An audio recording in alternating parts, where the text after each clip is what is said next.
Hey, it's Pete Gluszek, Dallas Bass University, man.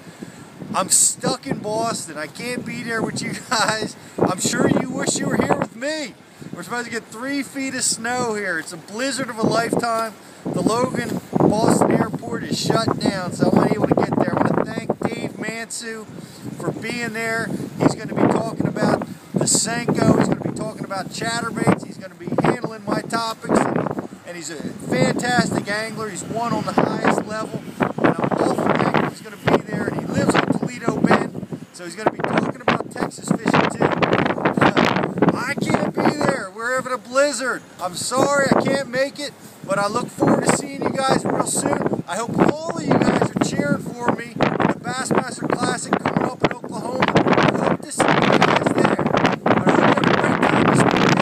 Thanks for coming to the Bass University, and I'll catch up with you guys real soon. Thanks again. It's Pete Gluszek from the Bass University.